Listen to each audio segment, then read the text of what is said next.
मेरा नाम मोहम्मद इरफान है, फिर भी मैं भारत में जन्मा हूँ। मैं अपने प्रभु श्री राम को भी समझू। बड़े सलीके से अपने लबों को खोलना है, जहाँ कोई ना बोले वहीं बोलना है। यकीनन उड़ान देगा ये आसमां वाला, हमें तो सिर्फ परों को खोलना है। कुछ साथी मेरे जो कहते हैं कि आप इरफान, आपको लगता है कि तबलीग में दुनिया की बात नहीं करती। देखिए, दुनिया में जो आया है वो पशु है, इंसान करके तो सबको खाना है। कौन आज़ाद हुआ, किसके माथे से गुलामी की स्याही छूटी। खंजर आज़ाद है सीने में उतर जाने को, वर्दी आज़ाद है बेगुनाह पे जुल्म सितम ढाने को, मौत आज़ाद है लहासों पे गुजर जाने को। तो कौन आज़ाद हुआ, किसके माथे से गुलामी की स्याही छूटी। कि काफिर हूँ, सरफिरा हूँ, मुझे मार दीजिए। मैं सोचने लगा हूँ, मुझे मार दीजिए। ए इतराम, ए हजरत, ए इंसान, मेरा दीन बेदीन हो गया हूँ। मैं सभी दिनों को मानने लगा हूँ, मुझे मार दीजिए। मैं पूछने लगा हूँ सबब अपने कत्ल का, अब हद से बढ़ रहा हूँ, मुझे मार दीजिए। मैं ठीक सोचता हूँ या कोई हद है मेरे लिए, मैं साफ देखता हूँ, मुझे मार दीजिए। मैं साफ देखता हूँ, मुझे मार दीजिए। ये जुल्म है कि जुल्म को कहता साफ, जुल्म क्या जुल्म है, मुझे मार दीजिए। जिंदा रहा तो करता रहूंगा प्यार, साफ साफ कह रहा हूँ, मुझे मार दीजिए। जय हिंद। नमस्कार, मुंसिफ टीवी में आप सबका इस्तकबाल है। मुंसिफ टीवी के स्पेशल रिपोर्ट में आप सबका स्वागत है। इस देश के सबसे वायरल व्यक्ति इरफान हमारे साथ मौजूद हैं। इरफान सिर्फ वायरल नहीं है, राष्ट्रीय मुद्दों पर तीखी आलोचना भी करते हैं, अपनी बात रखते हैं, अपनी प्रतिक्रिया रखते हैं। जब वो व्यक्ति की गरिमा की बात करते हैं, व्यक्ति के गरिमा की सम्मान की बात करते हैं, तो कई मर्तबा कहते हैं व्यक्ति की गरिमा, व्यक्ति की गरिमा, व्यक्ति की गरिमा। मतलब हर वो निचले पायदान का व्यक्ति अपनी गरिमा, अपनी एहसास को महसूस करने लगा। मैं पर्सनली अगर बताऊं तो जब मैं व्यक्ति की गरिमा को सुना तो मैं कई आर्टिकल पढ़ा, उस वीडियो को 4 मरतबा मैंने देखा कि कितना दर्द है। तो इरफान हमारे साथ हैं। इरफान, बहुत शुक्रिया, लेकिन काफ़ी दिन बाद मुलाकात हो रही है आपसे। अस्सलाम वालेकुम। और देखिए, और यहाँ पे आज constitution club of India Ludhiana Delhi में आज आना हुआ। और यहाँ देश के तमाम सोशलिस्ट एक्टिविस्ट और बुद्धिजीवियों के साथ थोड़ा समय गुजरा और बहुत चीज़ सीखने को मिली। और पिछले 15 सालों से हम क्या बोल रहे हैं, हम यही कह रहे हैं कि अमीरी गरीबी के शोषण को कैसे ख़त्म किया जाए। अमीरी गरीबी की खाई असमानता पैदा करती है, लोगों के अधिकारों को पैरों तले कुचलती है। चाहे वो अमीरी गरीबी की असमानता का शोषण या ग्रामीण भारत में अलग अलग वजहों को लेकर जो असमानता का शोषण, यूनिटी क्वालिटी का होना बहुत जरूरी है। और वो उसका रास्ता संविधान से होके गुजरता है, शिक्षा से होके गुजरता है। लेकिन सामाजिक सुधार तब संभव है जब बंदे के अंदर आर्थिक सुधार आया जाए। बंदों को सामाजिक सुधार तब होगा जब आर्थिक सुधार, हाँ, पहले आर्थिक सुधार, क्योंकि और आर्थिक सुधार तब हो सकता है किसी व्यक्ति का वो जब उसके जीवन में शिक्षा दाखिल हो। तो शिक्षा के लिए हम कहते हैं शिक्षा को बेहतर किया जाए, सरल किया जाए और आगे तक के सपने देखे, उम्मीदें रखे बच्चा अपने लिए, अपने परिवार और देश के लिए। हम बार बार ये कहते हैं। तो आज यहाँ आने का मकसद ये है कि संविधान को बेहतर तरीके से लागू किया जाए। तो आप एक पत्रकार ने मुझसे सवाल किया, तो क्या परिवर्तन से ये संभव है? हाँ, सरकार कि क्या आप इरफान क्या चाहते हैं कि परिवर्तन से ऐसा संभव नहीं? हम चाहते हैं ये हो या कोई और हो, हम सदा ही विपक्ष में हैं, पर हम आवाज़ें उठाते रहेंगे। जब हम ओम प्रकाश वाल्मीकि जी को देखते हैं तो उनका जो कथन है, उनकी जो लाइन है और लेख है, उस पीड़ा को दर्शाती है। उसका कहने का साफ नजरिया यह है कि सामाजिक असमानता ने तो हमें भरपेट रोटी भी नहीं खाने दी। तो हमें यूनिटी और क्वालिटी की बात करनी है। संविधान यही बात करता है, बाबा साहब यही बात करते हैं। इरफान, जब आप वायरल हुए, इससे पहले से लगातार 15 वर्षों का आपका संघर्ष रहा है। राहुल गांधी पहले आपसे कांटेक्ट किया, आपने किया? इमरान प्रतापगढ़ी ने आपसे मुलाकात की, उन लोगों ने कांटेक्ट किया था, आपने कांटेक्ट किया था? अरे मैं जहाँ से आता हूँ या मेरे जैसे व्यक्ति जहाँ से रह रहे हैं, तो उनके लिए एक सपने से कम नहीं है। कहें तो ऐसे लोगों से मुलाकात, फरिश्ते से कम नहीं है। जैसे इमरान भाई हैं, वो मेरी कौम के रहनुमा है, देश की दूसरी सबसे बड़ी अक्सरियत को लीड कर रहे राज्यसभा में।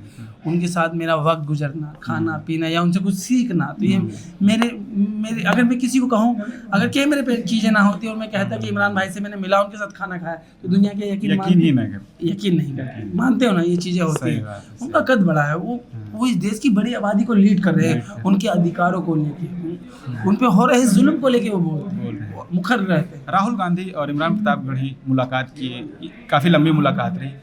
जो दोनों से क्या सीखा, जो ऐसी सीख हो जो आप जनता को बता सकें? मैं कहूँगा कि अभी 2-4 दिनों में कुछ चीज़ें ऐसी हुई कि कुछ लोग भाई को, इमरान प्रतापगढ़ी को लेके कुछ चीज़ें बोले जा रहे हैं। देखिए, हर वक्त और समय कुछ ना कुछ अपने अंदर कुछ ना कुछ समेटे बैठा होता है। चीज़ें क्या हुई नहीं हुई वो वक्त बेहतर जानता है। लेकिन आज इमरान भाई इस देश की बड़ी आबादी को लीड कर रहे हैं। उनके सामने एक व्यक्ति का दर्द नहीं है, उनके सामने इस देश की 17 करोड़ आबादी का दर्द है। जब बंदा सार्वजनिक जीवन में होता है और एक ऊंचे पद पे होता है तो उसकी जिम्मेदारी किसी एक व्यक्ति विशेष के लिए नहीं रह जाती, वो परिवार के लिए नहीं रह जाते, मित्रों के लिए नहीं रह जाते या जानकारों के लिए नहीं रह जाता। उसका नजरिया देश की बड़ी आबादी पे होता है। अगर आज उनके जो फैसले हैं वो उनके लिए है जिस समाज को लीड कर रहे हैं। सही। तो वो एक किसी की, मैं बार बार कहता हूँ, आलोचना करना आसानी से महसूस कीजिए, समझिए। मैंने इमरान भाई को महसूस किया, मैंने तो बहुत सुना है उन्हें, मैंने को तो लगा शायरी उनकी शायरी और उनकी साहित्यकार है, वो बहुत गजब की लाइन है। तो मुझे तो लगा ही नहीं कि मैं इतने बड़े साहित्यकार से, इसलिए नहीं बोल रहा, मैं एक प्रदर्शनकारी हूँ, मेरा नजरिया साफ है। अगर वो गलत होते तो गलत भी बोल रहा। जिस तरीके से उन्होंने मेरे साथ समय गुजारा और उन्होंने मेरी माली हालत नहीं देखी, मैं नहा के आया या नहीं नहा के आया ये नहीं देखा, मैंने कपड़े कैसे पहने ये नहीं देखे, बस ऐसे कि जैसे मेरे मतलब एक करीब का एक व्यक्ति है, आओ बैठो खाना खिलाया, हाथ से गले में अरे खाओ। तो ये चीज़ें एक इंसान को सबसे बड़ी चीज़ अगर दुनिया में प्यारी ना तो इज्जत, समझ रहे। तो और उनसे बहुत कुछ सीखा है। राहुल गांधी हक को हक कहना, बातिल को बातिल कहना, हमने इमरान भाई से सीखा। राहुल गांधी नेता प्रतिपक्ष हैं और उनसे मैंने उनसे पहली लाइन ये कही, मैंने बार बार बताया कि भाई इस देश की बड़ी आबादी का भला कीजिए, मेरा छोड़िए। मैंने इरफान अक्सर मैंने ये देखा कि आज हमारा यहाँ आने का मकसद, ये सारी बातें पुरानी हो गई, उनसे क्या मिले, उनसे क्या किया, हमारा आने का मकसद ये है कि एक साफ सुथरा नजरिया इस देश को दिया जाए, एक साफ सुथरा माहौल इस देश को दिया जाए, और आदमी से ना लड़ेगा, ना शहर में ना ग्रामीण भारत में यूनिटी और इक्वालिटी और समानता हो, संविधान को जमीनी स्तर पर लागू किया जाए, और संविधान की मूल सोच से हिंदुस्तान को जोड़ा जाए, प्रत्येक नागरिक को जोड़ा जाए। इरफान, हम जब आपसे जब भी बात करते हैं, मतलब आप अपनी व्यक्तिगत परेशानियों से ऊपर उठकर आप कहते हैं मेरी मदद मत करो, आप सामाजिक सुधार की बात करते हैं, न्याय की बात करते हैं, आर्थिक सुधार की बात करते हैं, ये विचार एकदम शुरू से हैं। देखिए, मैं क्या कहता हूँ, मैं सीधे आपकी बातों का जवाब देता हूँ। बड़े सलीके से अपने लबों को खोलना है, जहाँ कोई ना बोले वहीं बोलना है। बड़े सलीके से अपने लबों को खोलना है, जहाँ कोई ना बोले वहीं बोलना है। यकीनन उड़ान देगा ये आसमां वाला, हमें तो सिर्फ परों को खोलना है। वाह, क्या बात है। आप मुस्लिम समाज से आते हैं, वैसे मतलब सभी हमारे देश के हैं, लेकिन पर्टिकुलर मुस्लिम समाज की सबसे बड़ी नाकामी क्या है? बोलूँगा तो हमेशा ये मत सोचिए कि हमेशा ये मत सोचिए कि सब कुछ सामने वाले ने ही हमारे बारे में हमारे लिए गलत सोच रखता है, या हमारे लिए, वो तो खुले मंच पे से आपका विरोध करते हैं, लेकिन जो आपके हितैषी और अपने बनते हैं उनका क्या कहेंगे? मैं बार बार कहता हूँ, देखिए, जब तक दुनिया में आपको दुनिया में रह के दुनिया की चीज़ों को बेहतर तरीके से नहीं समझेंगे। मैंने एक मुस्लिम एक्टिविस्ट को सुना था, बोला था सरकारें आती हैं और जाती हैं, मसले आज सब नॉर्मल है, कल बिगड़ जाएंगे, कल बिगड़ गए हैं आज समझ जाएंगे, लेकिन असली सुधार तब होगा जब इस देश की दूसरी सबसे बड़ी आबादी की अंदर ये जिज्ञासा हो कि हम पढ़ें। जैसे इमरान प्रतापगढ़ी भाई का एक बहुत पुराना वीडियो है कि गोश्त नहीं किताब लाओ, 100 रुपये का गोश्त ना ले आओ, किताब ले आओ। उनकी मतलब बहुत पुरानी बात बता रहा हूँ, समझ रहा है। बिल्कुल इस बात से जोड़ने की जरूरत है इस देश की दूसरी सबसे बड़ी आबादी को। जो मुस्लिम बड़े बुद्धिजीवी एक्टिविस्ट हैं, वो जब खुल के कहते हैं तो उन्हीं को जो ये कह दिया जाता है कि ये तो, क्योंकि जो मुस्लिम रिलीजियस लीडर हैं, जो कौम को लीड कर रहे हैं धार्मिक तौर पे, जो धर्म गुरु हैं, हकीकत में मुसलमानों का सबसे बड़ा नुकसान वो कर रहे हैं। ये पूछो कैसे? अब कुछ साथी मेरे जो कहते हैं कि आप इरफान, आपको लगता है कि तबलीग में दुनिया की बात नहीं करती। देखिए, दुनिया में जो आया है वो पशु है, इंसान करके तो सबको खाना है। बिल्कुल, करके तो सबको खाना है, बिना करे तो दुनिया में किसी को रोटी नहीं मिलती। चींटी को नहीं मिली तो इंसान तो बहुत बड़ी चीज़ है, हर किसी को करके ही खाना है। लेकिन दुनिया में रह के दुनिया को समझना बहुत ज़रूरी है, और समझना जैसे महापुरुषों को। मेरा नाम मोहम्मद इरफान है, फिर भी मैं भारत में जन्मा हूँ, मैं अपने प्रभु श्री राम को भी समझूँ। इंसानी दायरे में रह के समझा जाना जरूरी है कि मेरे प्रभु कौन है, उनके चरणों में ये 4 चीज़ क्या कहती है। तो नहीं, हम क्यों समझेंगे? तो हमारी पहली जिम्मेदारी है कि हम अपने प्रभु से भी सीखें, बुद्ध से भी सीखें, नानक से भी सीखें, महावीर से भी सीखें, लेनिन स्टालिन से भी सीखें, राम मनोहर लोहिया से भी सीखें, शास्त्री से अटल से भी सीखें। सबसे सीखने वाली जहाँ अच्छी चीज़ हो सब ले सब है। और वो और अपने आलोचकों से भी सीखिए, बिल्कुल बिल्कुल, अपने आलोचकों से भी सीखिए। बहुत बड़ी बात आप कह रहे हैं, समझे? बिल्कुल। और ये कहते हैं ना कि नहीं हम तो इसी रास्ते पे चलेंगे और ये रास्ता जन्नत में जा रहा है, तो कहीं ना कहीं ये रिलीजियस लीडर भी हमारा नुकसान और सिर्फ अपने आप को सही समझकर सिर्फ अपने आप को दायरे में समेट लेना, दायरे में समेट लेना नहीं, बस एक जगह समेट लेना, फैलाने के लिए आया था, जो भी आया था। हम मतलब समेट लेना और कहते ना कि फिर ये कि फिर मैंने इन बारों में बताया है कि वो भी बहुत बड़ा नुकसान कर रहे हैं। वो जो लीड कर रहे हैं, अगर वो जमीन उनके कहने से सुबह 4 बजे उठ के बंदा निस्वार्थ भाव से किसी के घर पहुंचने लग जाए, उनके कहने से समाज में बड़ा बदलाव आ सकता है, लेकिन वो कहते नहीं हैं। क्यों? वो दुनिया को जो है सादगी का और कुर्बानी का पाठ पढ़ाते हैं और खुद बड़े बड़े बंगलों में और गाड़ियों में रहते हैं। क्यों? वो दुनिया को कहते हैं गुर्बत मेरे नबी की घराने की विरासत है और खुद वो महलों में रहते हैं। क्यों? दुनिया को इज्तिमाई खाना खिलाते हैं, एक थाली में 4-5 को बिठा के और खुद अकेले खाते हैं। क्यों? हमारे सवाल सिर्फ ये थोड़ी ना हम सत्ता से, हम अपने कौमी रहनुमाओं से भी पूछेंगे, 100% बार बार पूछेंगे।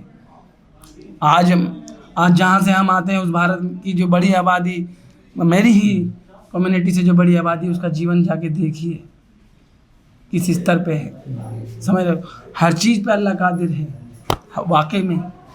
नबी मेरे, कुरान मेरे, अल्लाह मेरे, नबी मेरे, उनकी हर बात मेरी ज़िंदगी में अहमियत रखती है। मुझे मालूम है जब दुनिया में बेटियों पर जुल्म हो रहा था तो 7वीं शताब्दी में मेरे नबी ने बेटियों को बाप की संपत्ति में बराबरी का अधिकार दे दिया था। यूनिटी इक्वालिटी है मेरे नबी में। पूरी दुनिया के दबले कुचले समाज के लोगों की बात करते हैं मेरे नबी। मेरे नबी कहते हैं कि घर में अगर पहला फल आए तो पहले उसको निकाल देना जो उसे खरीद ना पाए। मेरे नबी कहते हैं कुर्बानी अगर ज़बह करेगा जानवर तो गोश्त के 3 हिस्से बटेंगे उसके। मेरे नबी कहते हैं ईद उल फित्र में जाके फितरा निकाल, ज़कात निकाल, गुर्बतों की कमज़ोर वर्गों की ज़िंदगी को बेहतर कर। मेरे नबी कहते हैं अपनी सोच में सबसे पहले उन लोगों को रख जो दुनिया में तेरे से बहुत कमज़ोर हैं। मैं उस यूनिटी इक्वलिटी और एकता को मानता हूँ। ये सीखने के लिए मेरी जिज्ञासा है कि मैं कितना सीखूँ। मुझे किसी ऐसे धर्मगुरु की ज़रूरत नहीं है जो खुद रहे महलों में और मुझे गुरुबत का पाठ पढ़ाए। गुरुबत, इससे आपकी गरिमा हट होती है इन सारी चीज़ों से। मेरी व्यक्ति की गरिमा नहीं, मैं तो ये कहता हूँ समाज की। मैं कहता हूँ कि बतौर इंसान अगर मुझ में हार्ट है, गोश है, मांस है, हड्डी है और मैं चीज़ों को महसूस करता हूँ तो मैं गलत को गलत कहूँगा और बातिल को बातिल कहूँगा। बिल्कुल बिल्कुल। जिनके हाथों में करोड़ों सोच, जिनकी सोच से करोड़ों लोग जुड़े हुए हैं, उनकी सोच से करोड़ों लोगों का जीवन बदल सकता है, तो बदलना चाहिए। आप आर्थिक मुद्दों की बात करते हैं, पॉलिटिकल मुद्दों की बात करते हैं। मुस्लिम यूथ अभी सिगरेट नशे में ज़्यादा आदी हो रहे हैं, ठीक है। 2-2 बजे 3-3 बजे तक चौराहों पर सिगरेट पीते हैं। आप तमाम इन नशों से बचे हुए हैं, बहरहाल सही है ना। बिरयानी की दुकानें ज़्यादा होती हैं और खूब वीडियो बना बना के डालते हैं, माशाल्लाह ये बिरयानी बहुत अच्छी है, वो बिरयानी अच्छी है, वो बिरयानी अच्छी है, वो बिरयानी अच्छी है। तुम बिरयानी, और वो उसमें कमेंट में पढ़ोगे ना ये बिरयानी ही खाएंगे लोग कहते हैं। तो क्या उन लड़कों को क्या कहना चाहोगे, कैसे जागरूक करना करोगे? हम जैसे वो जिन लड़कों की आप बता रहे हैं ना, वो जैसे लड़के हम जैसे को नहीं सुनेंगे भाई। वो हमारी, वो तो इंस्टाग्राम की रील में, मतलब वो हमें नहीं सुनेंगे, वो तो सुन रहे उन्हें, वो उन्हें सुन रहे हैं डायरेक्ट। वो तो उन्हें ऐसा, वो उन्हें इंसान ही नहीं मानते, उन्हें तो पता नहीं बताते कि वो बहुत बड़े मर्तबे वाले हैं। उसके उन सहाबा के खानदान से वो आते हैं। इस्लाम में चमत्कार सख्त मना है, बिल्कुल कुफ्र और गुनाह है। कोई चमत्कार नहीं है इस्लाम में, और कोई ना चमत्कार करने की कोशिश करे। लड़कियों को पढ़ाने को लेकर मुस्लिम समाज में जो बात होती है उस पर कुछ आपका ओपिनियन है? कम पढ़ी लिखी हैं, बेरोजगारी। देखिए मैंने क्या कहा, हमारी हिस्ट्री में जाइएगा, किसी को दुनिया में अगर किसी को इस्लाम को समझने की जिज्ञासा होगी तो हिस्ट्री में जाइएगा तो मुसलमानों में शुरुआत से ही मुस्लिम महिलाएं तिजारत करती थी, कारोबार करती थी, तो पाबंदियां तो कभी नहीं रही। लेकिन वक्त जैसे जैसे बढ़ता रहा, किताबें मतलब कुरान एक रही, लेकिन उस कुरान से जुड़ी हुई लाखों किताबें मार्केट में आ गई। कुरान एक रही, कुरान में कोई बदलाव नहीं हुआ, लेकिन उसकी साथ हजारों लाखों किताब और ना जाने कितने फिरके परस्ती और सोच बदल गई। तो उससे मुसलमानों का नुकसान हुआ। उसमें महिलाएं क्या, पुरुष क्या, सभी और सबको अपनी ज़िंदगी जीने का हक है। सभी, देखिए बेटा हो या बेटी, माँ बाप के नज़रिए में दोनों बराबरी हैं और दोनों की बेहतर ज़िंदगी की अल्लाह से दुआ करते हैं माँ बाप। तो बेटे को तो आप कहेंगे जाइए और बेटी को कहेंगे रुक जाइए, ये नज़रिया हमारी ज़िंदगी में नहीं है। बेटा हो या बेटी हो, दोनों को कहिए कि जाइए, आपकी ज़िंदगी बेहतर तरीके से अच्छा सोचिए, और हमारी इज़्ज़त और आबरू और हमारा फ़ख्र और हमारी इज़्ज़त जलालत सब तुम्हारे हाथों में है। तो मैं तो यही सोचता हूँ, बहन हो या भाई हो, बेटा हो या बेटी हो, सबको इस दुनिया को समझने का और पढ़ने का और जीने का हक है। और जिसे बुराई करनी है उसे बुरा करना है, वो चाहे घर में रहे या बाहर हो, कहीं भी कर लेगा।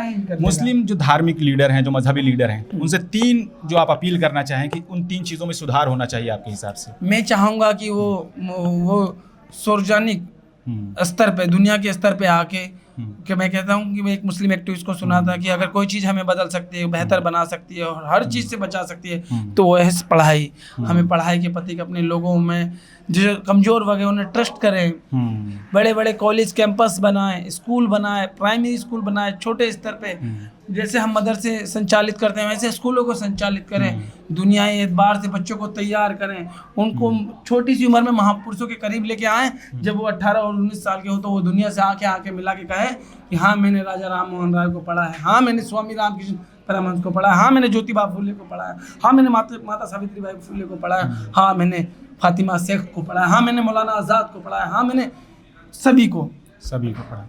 पॉलिटिकल लीडरों से अगर कुछ 3 बात जो कहनी हो, जो मुस्लिम पॉलिटिकल लीडर हैं, वो अभी पिछले 12 सालों से बड़ी जद्दोजहद कर रहे हैं, उनके पास बहुत दबाव है, उनसे अभी कुछ नहीं कहना। ये बड़ी बात है, वो खुद ही जद्दोजहद कर रहे हैं। जद्दोजहद कर रहे हैं बिल्कुल बिल्कुल बिल्कुल, ये बहुत पॉइंट की बात है। तो इरफान है, इरफान से देश ने सुना, देश के लीडर ने सुना, तमाम जो विपक्ष के लीडर हों या मुसलमान बच्चे हों, हिंदू हों, सब ने सुना, सब प्रभावित हुए। आज तमाम मंचों पर कहता हूँ मैं इंसान हूँ और मैं सबका हूँ। हाँ, मैं सबका हूँ। तो आप सबके हैं, वही मैं कह रहा हूँ कि सब इनसे प्रभावित हुए। वो जो एक गज़ल थी जो जिसमें थोड़ी सी मैं क्या हूँ, मैं इनकार करता हूँ कैसे वाली है वो काफिर हूँ। हाँ, फिर सुना देता हूँ, मैंने भी सुनाई थी। हाँ। कि काफिर हूँ, सरफिरा हूँ, मुझे मार दीजिए, मैं सोचने लगा हूँ, मुझे मार दीजिए। ए एहतराम, ए हजरत, ए इंसान, मेरा दीन बेदीन हो गया हूँ, मैं सभी दिनों को मानने लगा हूँ, मुझे मार दीजिए। मैं पूछने लगा हूँ सबब अपने कत्ल का, अब हद से बढ़ रहा हूँ, मुझे मार दीजिए। मैं ठीक सोचता हूँ या कोई हद है मेरे लिए, मैं साफ देखता हूँ, मुझे मार दीजिए। मैं साफ देखता हूँ, मुझे मार दीजिए। ये जुल्म है कि जुल्म को कहता साफ, जुल्म क्या जुल्म है, मुझे मार दीजिए।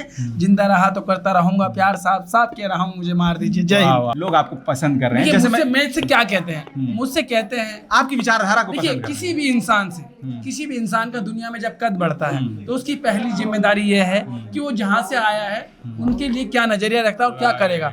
हमारा नजरिया यह है कि मेरे नबी ने भी सिखाया अपने से कमजोर वक्त के लिए जियो, और मेरा कानून, मेरा संविधान भी ये कहता है, और दुनिया के तमाम महापुरुष ये कहते हैं। तो उस चीज को लेके आगे बढ़ेंगे जीवन में। व्यक्ति की गरिमा की परिभाषा बताओ। सारे लोगों ने अगर टच किया है तो व्यक्ति की गरिमा, व्यक्ति की जो गरिमा है, व्यक्ति की गरिमा मतलब स्वाभिमान, उसका बेहतर जीवन, व्यक्ति की गरिमा, सब को सामान्य नजरिया और सामान्य जीवन मिले, ये व्यक्ति की गरिमा है। आपने कहा था 2 व्यक्ति की गरिमा को छला ना जाए, ठगा ना जाए।